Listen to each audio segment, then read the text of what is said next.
Hey everybody, Terrence here again doing a video blog, and I haven't done a video blog in a long freaking time because I feel like a lot of my video blogs just kind of rant on without saying much or without having a point.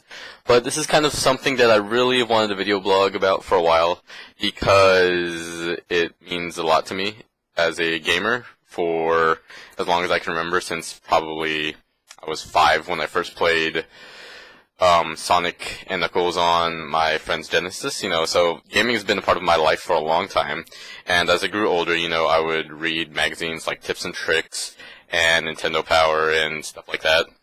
And now that we're in this new day and age of technology, video game journalism has translated from magazines into online websites, and blogs such as Kotaku and Destructoid and Joystick are considered gaming journalism now, which I actually do not consider gaming journalism, but because that's kind of but because they do broadcast the news quicker than any other sites, I guess, then that's the closest thing to journalism we have.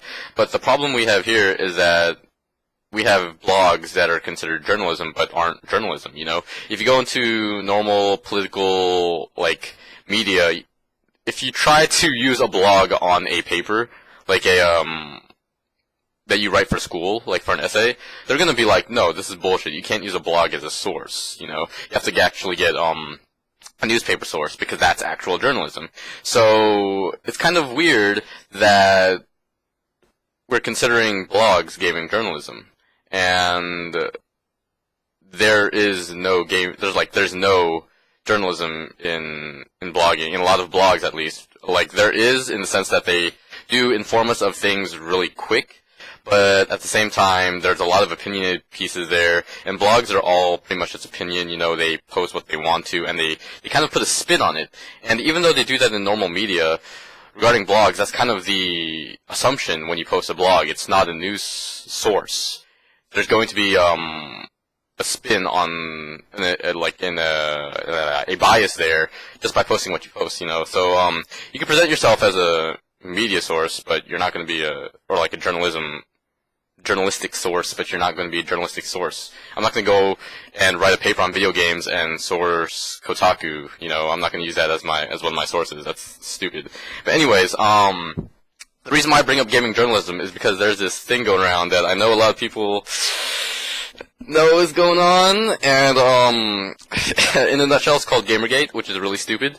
That I feel like we have this catchphrase on it, but hey, it kind of helps get the word around. But the thing I hate about GamerGate is that it is involving two groups of stupid people arguing about a serious topic.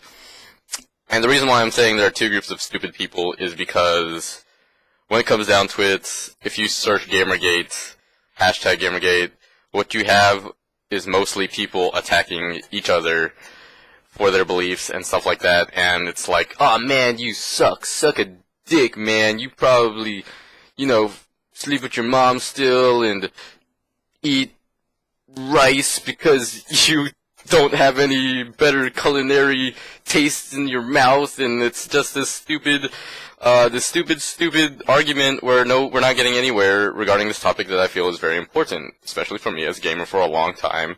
And, basically GamerGate is this thing that blew up after this video came out where it was alleged that Zoe Quinn, I probably shouldn't have said her name, I'm sorry about that, but anyways, where this woman, I don't know why I'm trying to mask it anymore, but where this woman, was accused of sleeping with people from gaming blogs it wasn't for the purpose of making her game sound better, but it was a surprise because the coverage that her game got, people believe that the coverage that her game got was influenced by her sleeping with the journalists. And from there, it exploded into this huge sexist thing that came out of nowhere. I don't know, like, Anita Sarkeesian somehow got involved again with, you know, I'm not gonna lie, when she came out first, I really supported, like, her desire to bring this topic up about, like, sexism in video games. You know, I always welcome things that kind of open people's eyes to, certain problems, you know, and, just the fact that a lot of things were being called out regarding her misdemeanors and Zoe Quinn's, like, things that they claimed happened but didn't happen, maybe, it kind of blew up and it turned into this sexism thing, and I'm here to let everybody know that GamerGate is not only about sexism, pro-sexism, anti-sexism. It's about misconduct in gaming journalism. First and foremost, that's what GamerGate is, okay? The sexist arguments come secondary towards the whole journalistic gaming thing, but, the fact that, like, Anita Sarkeesian was pulled into it is kind of a factor, because she's not really a journalist, but at the same time, it's like, it's under the umbrella of what's going on with gaming journalism. Fuck, journalism! Because, God, you have these sites who are doing things like this, who are, having personal relationships with game developers, and because of their relationships with game developers, it is affecting the way they see the game. And that's a positive or negative thing, you know. But usually the anger from GamerGate is coming from positive feedback. And that just shouldn't happen, I guess is what I'm saying. Like, if you have a personal relationship with a person, I'm not saying that you can't. Like, I'm not saying that I can't be friends with Shigeru Miyamoto. But at the same time, if I was a reviewer for a magazine, I would know that because I'm friends with Shigeru Miyamoto, and because other people know that I'm friends with Miyamoto, you know, I probably shouldn't be the one reviewing this game, because other people will know that, and it would probably tarnish the magazine's name, it would probably tarnish my name, because people will take my word with a grain of salt, because they'll just be like, oh, they're just friends, and he just thinks that he's just calling the game good because they're friends. Even though, here's my thing, even though I might actually really freaking love Super Mario Galaxy, like legit Super Mario Galaxy, I know that I shouldn't be the one to review the game if my relationship is known to everybody, because it's just gonna, like, as a professional, I'm gonna be like, hey, yo, I really love this game, but I shouldn't review it because I know that people know that I have a relationship with Miyamoto. Let's give it to somebody else, because people are just gonna think that I'm giving them a good score because I'm friends with him. And I don't understand why reviewers haven't done that, why people who were friends with Zoe Quinn didn't hand off the story to somebody else, part of their department, or in the company to do that. Like, I just can't comprehend how hard it is to just pass a story off to somebody to try to save the face of the company. What is the problem with trying to save the face of the company, or whoever you're working for, you know? Don't you want that? Like, how much does, like, your company actually mean to you if you're not thinking that way, you know? Like, even in frickin' b-boy battles, I'm a b-boy, I'm a breakdancer, if we usually have 3 judges judging a battle, and what happens is, if there's a person from the judge's crew battling, usually that person steps out, like, and doesn't judge that battle. You know why? It's because we already know about integrity and that whole, like, we want to get away from the possibility of politics there. Like, it's just a common sense thing. And the fact that b-boying doesn't make a lot of money, it's not this, like, industry like gaming journalism is, and yet we're doing that. I don't understand why you can't do that in a place where you're getting paid to write stories, where you're in a company who you want to be as validated as possible. Why couldn't you just pass off the frickin' story to somebody else? You know, like, I don't care if you go out with Zoe Quinn. I don't care if you sleep with Zoe Quinn. Yo, that's cool, okay? But, you know, and if you really did like the game that she made, the Depression Quest or whatever, yo, that's cool.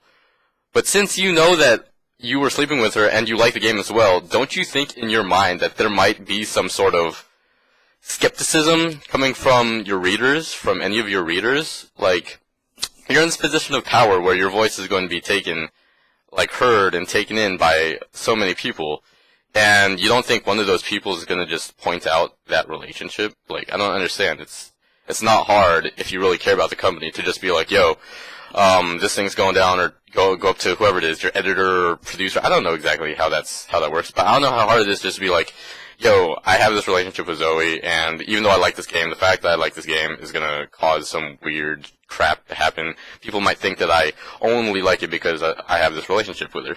So I don't understand why it's so hard to pass off the story like that, you know? And this whole sexism thing just came out of nowhere, because I think it actually stemmed off of this, that people were... See, this is where the stupid people come in, because stupid people who actually kind of saw it the same way I do, they went about it in the wrong ways, and they started attacking her. They probably started calling her like a whore or a slut or something, being like, oh, you know, women in the industry, they're just using their looks and their body parts to get ahead in the industry. And while that is a bad thing, also, I have to tell people that you can't just assume that about every woman in the gaming industry, you know. Like us, how there are bad apples who make people who support GamerGate look bad, there are also people who, you know, who are arguing against GamerGate that look bad. It's not all of them. They probably are like, also like us, who want discussion and want to talk about it because it's a serious topic, you know. And this whole Anita thing, and the people who are defending her, you know, okay, I get it that people are being stupid and threatening her, but we're talking about video games, you know. The audience for video games now span like 12 to 30-year-olds, and if you get some immature people saying that they're gonna like murder your mom, and all of a sudden it matters more because she's this prominent figure, and yet when somebody says that on Call of Duty, you're gonna take it with a grain of salt, you know, like, okay, let's be worried for our safety. I understand that, but you're talking about video gaming, which is I don't want to say it's like an immature, like, thing to do, an immature hobby, because we're trying to get away from that, you know. A lot of the gamers from back in the day are older now, and they're not as immature as you say, or as you think.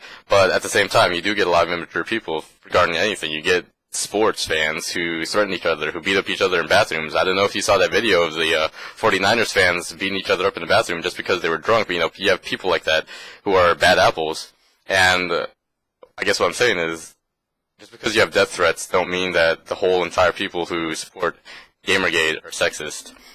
And that's exactly why I'm here. I'm trying to let you all know that there are people out there who support GamerGate who aren't stupid just because we support GamerGate. And if you think I'm stupid just for posting a video about it, then hey, go ahead. You know, I guess you can think I'm stupid for supporting GamerGate, but, you know, there's more to me than just supporting GamerGate. And if you're going to judge me based off of judge me and everybody else who supports GamerGate based off of one, like, belief, then you're just as bad as people who think black or white people are stupid just because they're black or white, who you think you're just as bad as the people who think Democrats or Republicans are bad just because they identify as Democrat or Republican, you know, people who are pro-choice or, you know, anti-pro-choice, you know, are bad just because they have one viewpoint. But, you know, there's more to people than that, and you can't just think that all GamerGate people are the same. And if you do, cool. I'm sorry, I can't change you, but I'm just letting you know that I'm here for a discussion if you want to talk about it. And I don't think there's anything wrong with wanting like a stronger lack of bias in gaming industry, because in my opinion, journalism is supposed to try to promote the truth as close to the truth as possible with at least biases as possible. And I took a journalism class, and I'm not saying that I'm a professional journalist or am more credentialed in journalism just because I took a class in college. But from what I took out of that class is that journalism is supposed to be unbiased, and you're supposed to eliminate as much bias as you can. And if you have no desire to do that, then you're not a journalist, straight up. You don't want an agenda. You don't want to persuade. You're there to report. And if you're trying to persuade, then you're not a journalist. And I understand that reviewing is a part of gaming journalism, but if you're also promoting things with a spin on it, you're part of the problem. And I guess that's all I have to say. I hope you guys kind of like this video, but I'm reaching 15 minutes for rambling, so y'all take it easy. Have a good night. Peace.